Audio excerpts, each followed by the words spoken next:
So, my dear friends, I'm sitting here with Rabbi Manis Friedman, who is YouTube's most watched rabbi, and he's been gracious enough for the third time we're sitting here in this setting, in similar settings.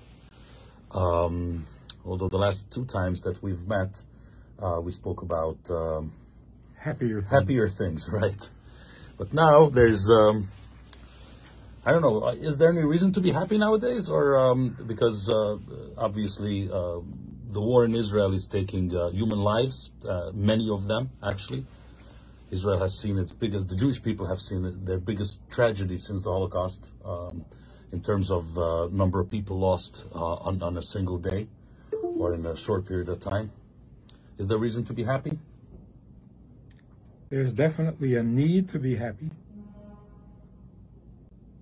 So we have to find a reason. And how does that work? It's absolutely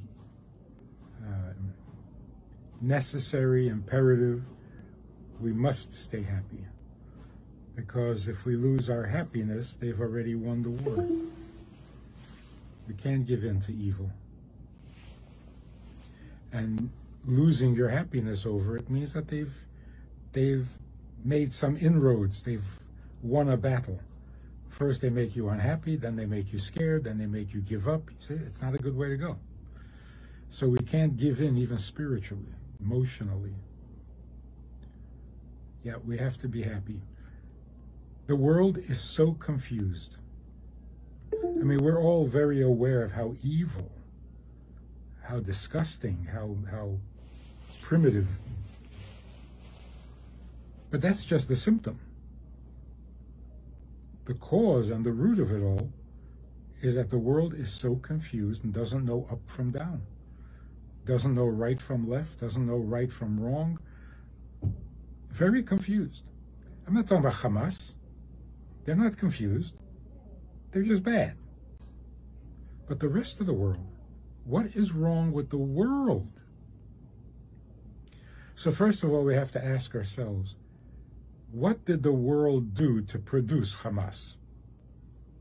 They didn't come out of nowhere, right? They're part of our world. What did the world do to make Hamas possible? And then what did the world do to make Hamas popular? That's a serious concern. What is wrong with the world? Do you think, I'm sorry to interrupt, but do you think, because there are people, right now we're in the United States, and there are protests, pro-terrorist protests actually, not just pro-Palestinian protests, but pro-terrorist, pro-Hamas protests. So it seems that those people who take the side of Hamas, which is just unfathomable, how blind people can be, blinded by hatred perhaps, blinded by ignorance, maybe. Yeah, you hear some of the students who are protesting. They have no idea who Hamas is. They have no idea. They're protesting out of confusion, out of ignorance, and out of desperation. They need to do something meaningful and something good. So the confusion is so bad that they think this is good. So let's get our own heads a little straightened out. These guys, 2,000 of them, came across the border into Israel. They did some unspeakable, disgusting things. But they succeeded at what they wanted to do. So, technically, they were successful. More successful than they expected. They think, and some people think, that proves that they are the good guys, they are on the right side, and that God is with them. Doesn't success prove that you're the good guy? Yeah. Of course not. Of course not. I mean, we've seen evil being successful. Yes. A number of times in history. And success is not a positive thing unless you succeed at something positive. So it makes absolutely no sense to say, if you successfully butcher children, it proves that God is on your side. That is so blasphemous. But let's look at the other side. Jews were victimized. We are the losers. Does that prove that we are wrong and that God is not on our side? That is just as ridiculous.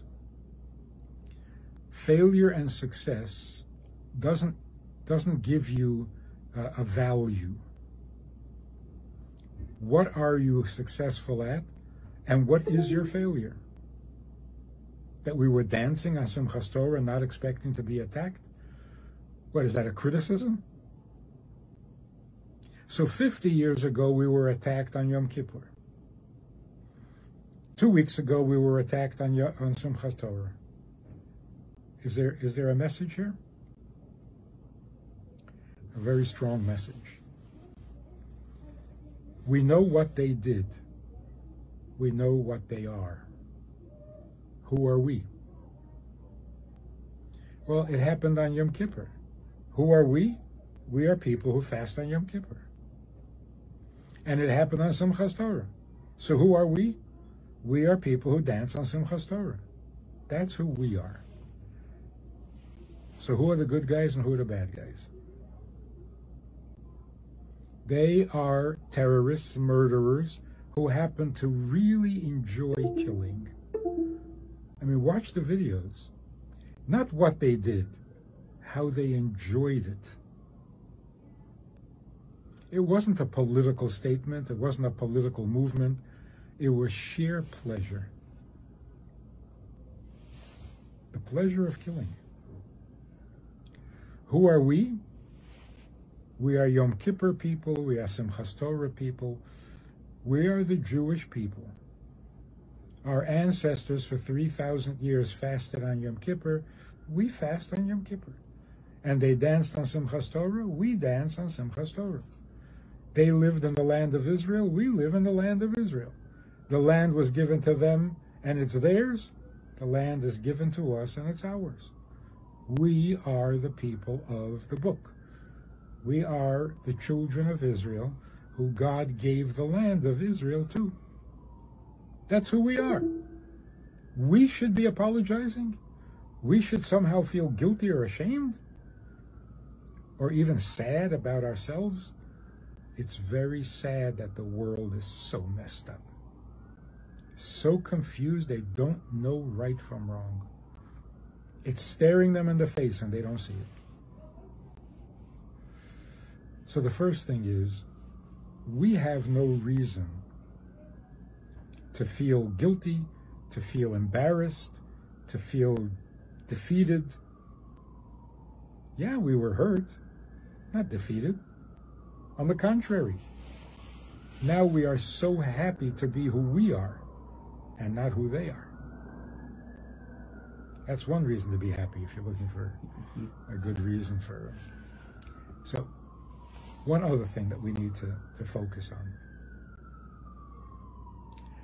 Let's not make the mistake of thinking that Hamas are a bunch of deranged aliens from another planet. They're just human beings, the product of modern times. They're not prehistoric. They are products of our modern time. Most of them went to college. And they're religious. They pray 5 times a day. What does that tell you?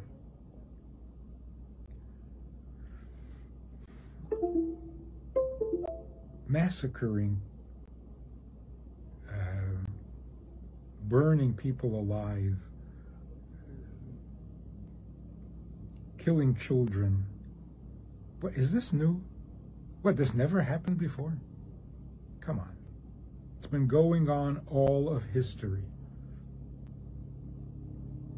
Somebody pointed this out, and I think it's something to think about. They said, you know, how terrible these people are. They were maiming babies. And somebody said, "Oh, you mean what we do to trans children?" Well, it's not the same thing. We don't kill them, but we maim them. And we think we're doing the right thing? How different? Not very much. This thing, this cruelty, has been with us forever. The question is not how could this happen? The question, how is it that it hasn't stopped happening? We're religious, we're educated. Shouldn't that stop us from being as barbaric as we used to be before the education and before the religion?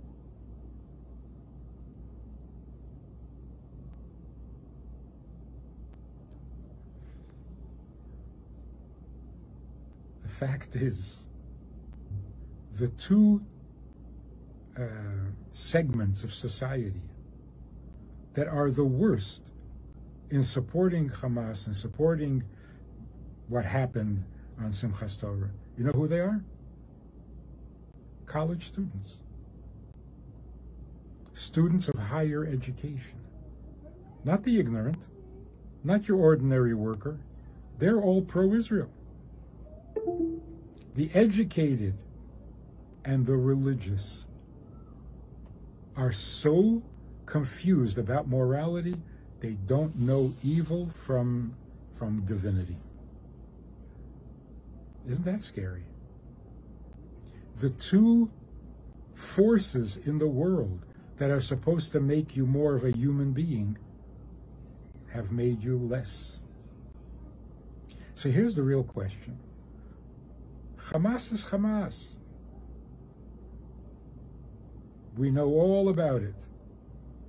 When the Babylonians came and destroyed the first temple, they massacred children. They beat their heads against stones. That was a long time ago. Then the Romans came and defeated the Babylonians. What do you think they did? Massacred their children. What did the Nazis do? If they found a baby, it was not a problem, it was not an issue. They just enjoyed. So Hamas is Hamas. And they will be defeated. And then the world will be good. We got to look at the root of the problem. Where is morality being taught? Because if it's not taught, then it won't exist. Our job is to elevate ourselves from the barbarians that we are to a higher level of existence. Who's doing that? People debate, morality should be taught in school or it should be taught at home. There's a great debate. The school doesn't know and the home doesn't know. What are you expecting? Where would the school get its morality and where will the family get its morality? We've stopped teaching morality because we stopped learning Torah. Let's make this very clear. America is a very moral country until recently. Why? Because every little red schoolhouse on the prairie taught Bible. Those were the only books. What do you think they read? Shakespeare? They read the Bible, the Torah, the Ten Commandments, and they knew there was a God. I'll give you a quick example.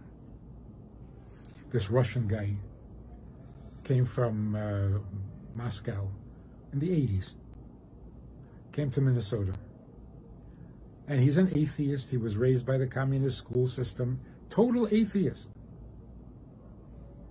But he was driving outside of town in the country, the farm country. And he sees a booth on the side of the road with bushels of vegetables, farm fresh vegetables. So he decides to stop and buy some. He pulls up. He's looking around for the owner. There's nobody there. So he waits a little bit. There's nobody there. And then he notices that there's a price on each bushel, on each basket. 10 cents for a cucumber, 15 cents for a pepper.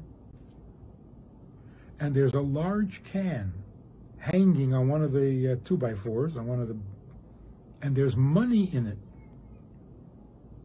And he realizes people come, they take what they need, and they pay for it in the box. And there's nobody there. He became a believer in God. He drove back, came straight to the Chabad house, and said, I believe in God. Because in Moscow, there wouldn't be any money in that can. There wouldn't be any vegetables left in the stand. The stand itself would be gone. People would steal it for firewood. How is it possible that nobody is watching? There are no policemen, there are no soldiers, there are no cameras, and people pay for the vegetable? Why? Because it's a democracy? No. Because it's a democracy created by people who believe in God. So, if you're living in a nation among people who believe in God, you can leave your vegetables and they won't get stolen and people will actually pay what you ask. But take God out of the picture and you're still a democracy. People will take whatever they want. They'll sue you in court. You'll hire a lawyer. You'll fight it out. The bad guy will win. The right guy will lose. Yeah, democracy? It's a disaster. It's a disaster. Only good people can live under a democracy. Democracy doesn't make you good. So, without God, there is no morality. There's none. So wait. Let me just jump in here. These people claim they believe in God. Exactly. These people claim they have a religion. Yes. So what's the story with that? Right. So here's the thing. Education is supposed to make you a better person. Religion is supposed to make you a better person. Doesn't. Because not every religion speaks for God.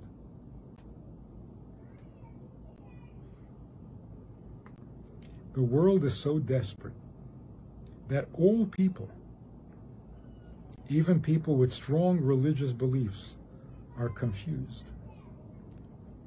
Did God say kill them or did God say don't kill? We're confused. Did God say protect yourself or did God say let them kill you? What did God say? We don't know. Don't know. The only hope left for the world, Jews still know what God said at Mount Sinai. Because we were there. We recorded it all. We memorized it all. We protected it and preserved it under impossible conditions so that the Torah is still intact. You want to know what God said? We know exactly what God said, with every detail. If you want to know, we'll teach you. No, you haven't been very good to us, but we'll teach you anyway, because we're good people.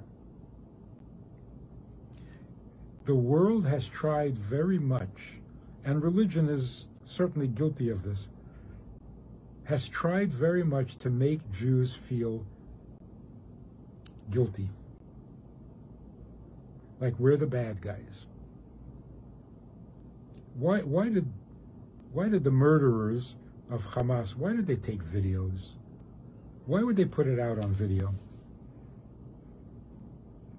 Well, first of all, because they're not ashamed of what they did. But still, why bother? Because they want to make us feel like losers. They want to make us feel like we're the inferior people. Are we going to let that happen? we should not feel bad for ourselves. We should feel very bad for the world. How did they get so messed up? Now, Germany should have convinced us that education, science, philosophy, music, which they were very good at, does not make you a decent human being. There were Nazis who worked in the concentration camps, killing people all day long, and then went home and listened to classical music because they were so sophisticated.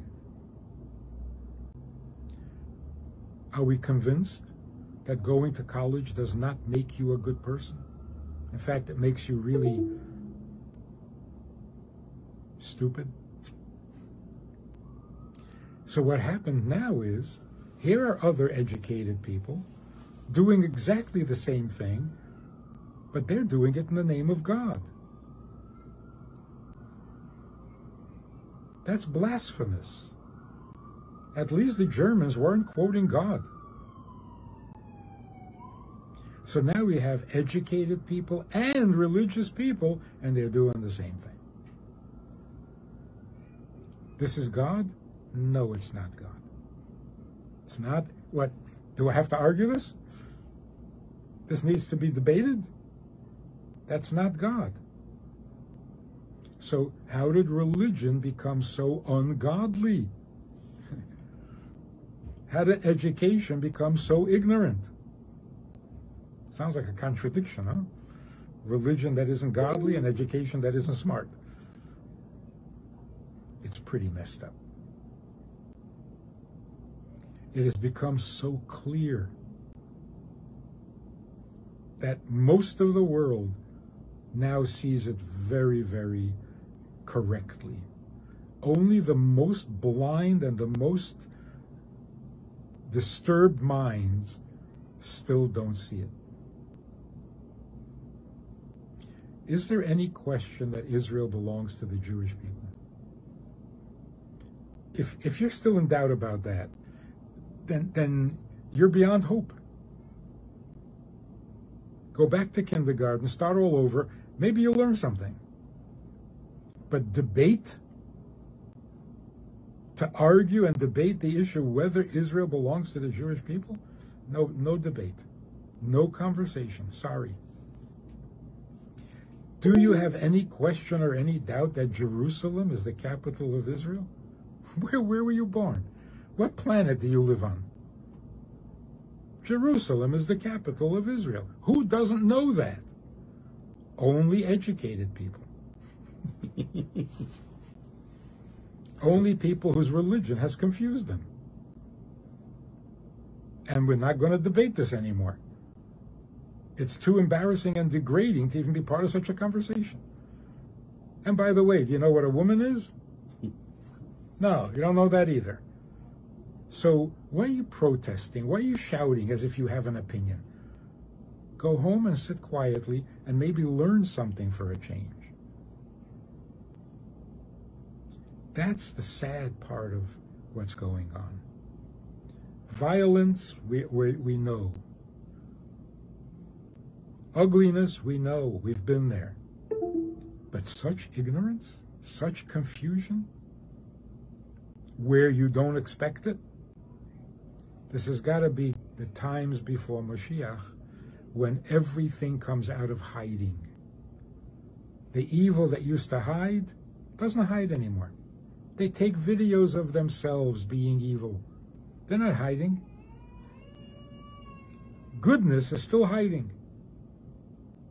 We're still being careful what we say, and we want to be sensitive. And just say the truth and stop arguing these ridiculous arguments. We should be very happy that we are we and not they. In the end, they will be jealous and they will want to know what we know. In the end, the nations of the world will come to the Jewish people and say, we're so confused. Do you still know what the truth is? Tell us. And we will tell them, because we were created to be a light to the nations.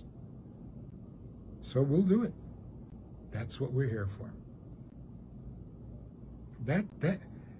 If you want to know what is current events, that's current events. On which campus are they protesting? What's the difference? They're all the same. Who did this massacre? Human beings. Yeah, that's scary. Human beings. How come we haven't made any progress? How come we're not any better than we used to be? Okay. The world is much better than it used to be. Much better. It used to be that every citizen, every peasant, every farmer was ready to pick up a shovel or a hoe and go kill Jews. Who made the pogroms? Not college students. The average person, or the silent majority, are pro-Israel, they're pro-morality, they're pro-godliness. The vast majority, 87% of the people in America today are pro-Israel. But they don't make all the noise. Who makes noise? The leaders. The ones who have the microphones. The educated and the religious. Tiny minority. So has the world progressed? Yes, it has. Yes, it has. It's a good world. Just like you say, the people of Gaza are good people. Yeah, but they're controlled by Hamas. Same thing is true of the world in general. The world is made up of good people. Better than ever. But there's a thick, ugly layer of falsehood and greed and ugliness that covers up on all the beautiful stuff. So it's not true the world is against us. The hateful are against us.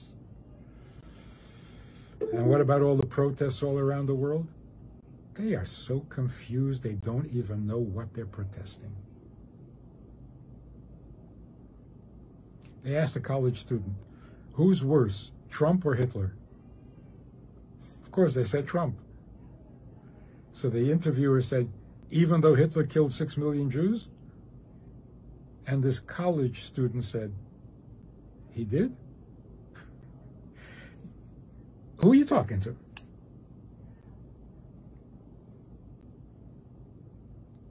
We have nothing to be ashamed of or to apologize for.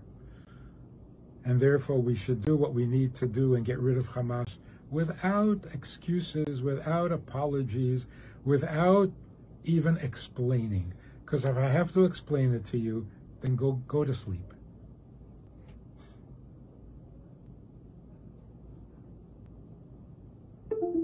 Thank you so very much. And on that note, go to sleep. Actually, it's probably going to be broadcasting in the evening. So, thank you so very much for your words of wisdom. And just one last question, because I've been talking about on videos about the Rebbe saying important messages after the war in Yom Kippur 50 years ago, which was to date almost the same date as this attack. And the Rebbe said various things, different mitzvahs that you have to start, and also being happy because that's being mirrored up in heaven, and hopefully God will act the same way as we act down here. Do you have a particular message in times of such crisis, in times of such confusion, as you said? Yeah.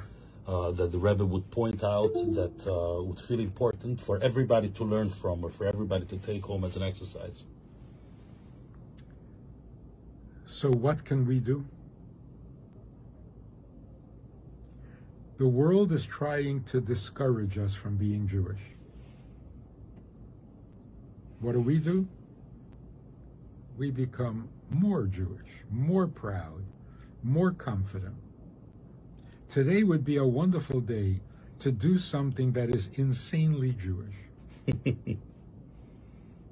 Maybe even just in spite. The Rebbe started a campaign after the Six-Day War of putting on tefillin in the streets.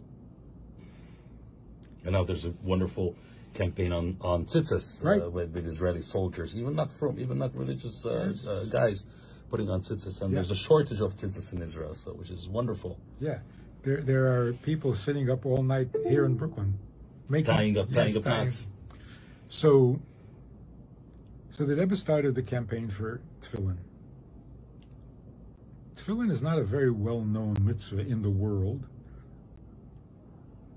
Why wouldn't the Rebbe start a campaign like tzedakah, charity? Everybody understands charity. Everybody gives charity. Non-Jews too. So why didn't the Rebbe start a charity campaign? One of the reasons is because everybody gives charity. What we needed at that time was to do something that is uniquely, extremely Jewish, and nobody else does it. Tefillin, Shabbos candles. Do something that is unmistakably Jewish, and you're doing it only because you are a Jew. That's what we need. They're trying to discourage Judaism and being Jewish. We don't let that happen. So do something really, really Jewish, and do it publicly, proudly, confidently. We're here to stay. We're not the ones in trouble. The world is in trouble. We are the answer.